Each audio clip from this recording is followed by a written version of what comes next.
Welcome to Resiliency Webchats, conversations with individuals in the UMD community about moments in their lives that required resilience. Together, we'll learn about the strategies they use to stay strong and move forward in very challenging times.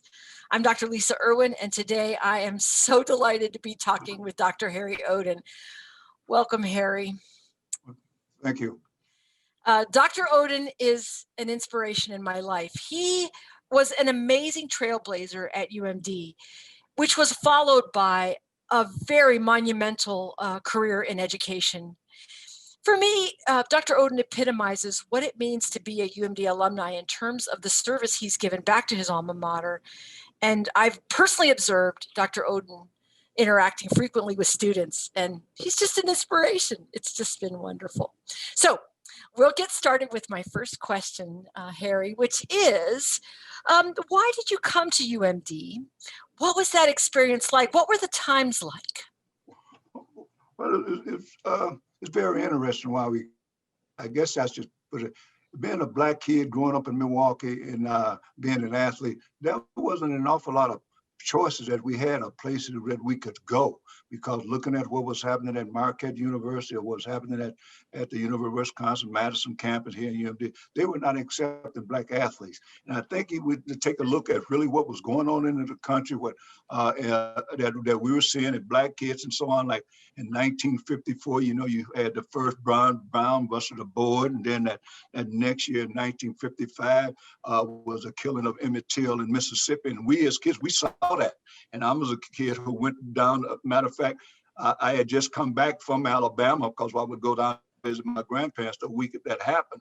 And of course, their body was brought to Milwaukee. That we kids saw it and so on. And then that next year, 1956, you saw Brown versus the board 2. And then we had the situation in 1957, which really began to touch us in Milwaukee, because we become the first team from the city basketball team, boys basketball team from the city of Milwaukee, to participate in the boys state tournament. And that happened 3 years in a row. In 1957, 58, and 59. In 58 and 59, we were an all-Black team, except for our coaches. And that kind of shaped an awful lot of it. And there wasn't a lot of places that we could go to school being a Black athlete. At the Black colleges and universities, of course, they become historical Black colleges in 1965 after the Education Act. And fortunate enough, like I said, Wisconsin and University of Wisconsin and Madison, UWM in Milwaukee, and even Minnesota, University of Minnesota at the time, which I find out later on that's something that I didn't know, that being the first and so on. But they didn't recruit Black athletes. They did not. Fortunate enough, our high school coach, Norm Olson, was good friends. And my friend, Gene Hamilton was going to go to the University of Kansas. Gene, knowing Vic Anderson, Norm, good friend, he convinced Gene to not go to Kansas, to come there. And of course, coach said I would not let him go along because I was kind of the throw-in. I had no idea that I would end up being a basketball player, because baseball was my first love, and it was something that I was good at. And I only played basketball 1 year in high school, my senior year, which I was blessed enough to make the starting team and go to the state tournament. My junior year, I was a manager. Matter of fact, I didn't put a basketball in my hand until I was promoted to 11th grade that summer. So that context is really helpful, and I really thank you for sharing that. Those times, those really impossibly difficult times. They were. As a Black man. So when you got to UMD, what was that like? What was the experience like, and how did you cope? How did you make it through? Well, Dr. Erwin, I would probably say that 5 years I was there, the undergraduate year and that first year as a graduate, those were the toughest years of my life. It was really tough, but I step back now, and I kind of use the philosophy of what Mark Twain said, the two most important days in your life, the day that you were born and the day that you find out why. And I said, well, did I find out why? And I said, was it when I put a basketball in my hands, or when I got off that bus in Duluth, Minnesota? And I kind of put them together, because I had no idea from that time I got off that bus 61 years ago up to now the thing that I had an opportunity to do, what I've learned, the friends that I met, the difficult times that I dealt with. But being there, it was tough. There was no social life. I kind of coped. Basketball was an outlet. It was an outlet, but you couldn't play basketball all year round. Even the days that we had off, I would go over to the gym and shoot and so on, shoot around and things like that. Of course, Gene left after my freshman year. We come back together, but I don't want to get in that story why he went home. And I almost went back home, but it was just a promise that I had made my dad. Plus, I didn't have the funds to get back home. But that sophomore year was awful tough. You know, getting put out of the dorm, living in the wild, walking from downtown to school, and then working from 2 or 3 o'clock at night, and then going to basketball practice and so forth and traveling. And I had some good basketball teammates, and Dave Baker and Tom Stone and Dave Lister and Lumster. They were just great. And I think I learned a lot from them. Wow. That's really interesting. And what a strong person you are. Would you have done anything differently when you think back over your time at UMD, or anything you'd change?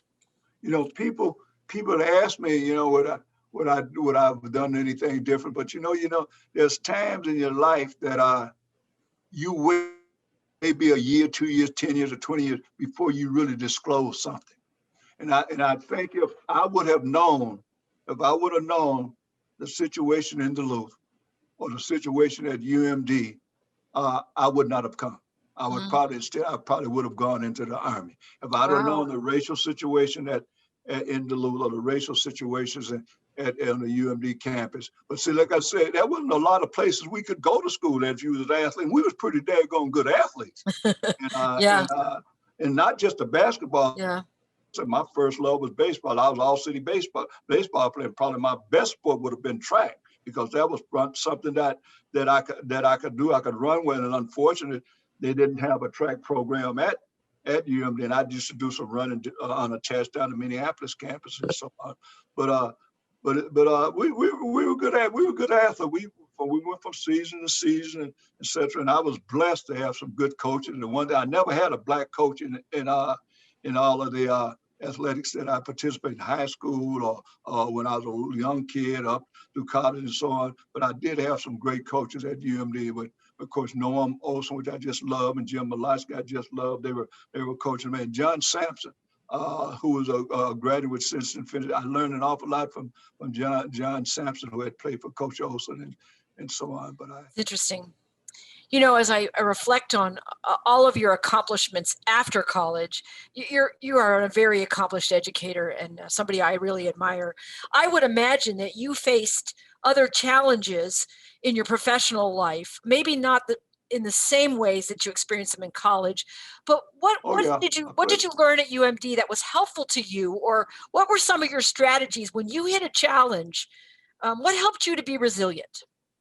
Well, I think that promise that I made my dad, that promise that I made that I would do the best job that I possibly could in school and go as far as I could in school. That I think that was one of the things that really kept me going when I was getting ready to just pack up. So as we end this time together, which I really appreciated, I've got 2 questions for you. The first one I think is pretty easy. I'm the daughter of a baseball coach, so I'm interested to hear what position you played when you played baseball.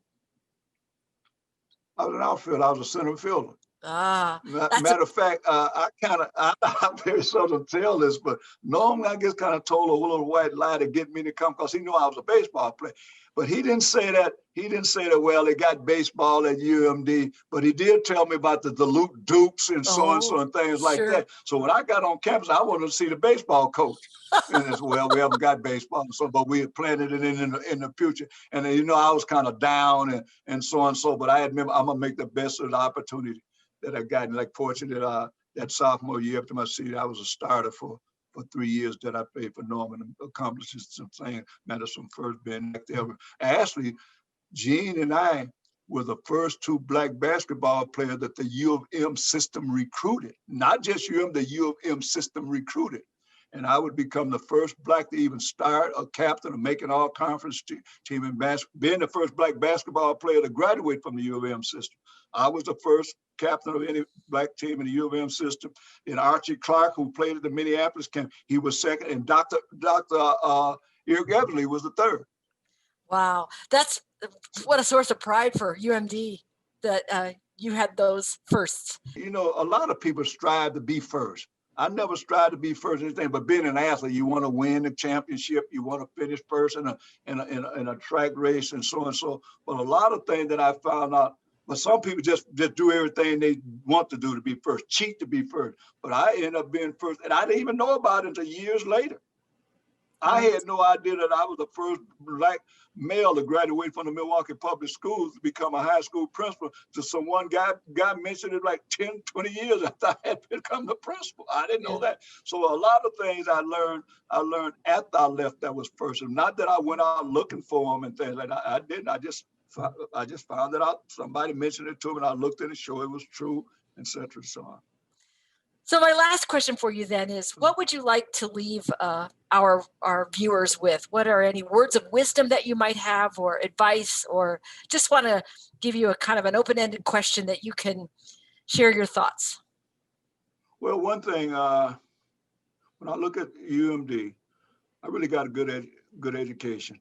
And one thing that I look at the campus better than most and equal to any. I had a great experience from an athletic standpoint, but I didn't have the other experience that one would experience in college. But now you have all the opportunity that's available to you. Am I happy with the progress of some things at UMD? Well, I think they could be better. But you as young folks, you're gonna have an opportunity to make it better. But I think I left shoulders wide enough that you could stand on, and I think people after me left shoulders wide enough that you can stand on and make things better. And even the ones that young people of color, the ones that are there now. Your shoulders are gonna be wide enough. The future generation, your grandkids, your great grandkids, and your kids could get them an opportunity. But one thing I would always tell people, and this was a lesson I learned from my dad: always remember where you come from, because if you don't, you never have a place to go back to and call home. That's beautiful. I just really appreciate the time with you today. And I just want to summarize some of the things that I learned in terms of how you have faced challenges in your life.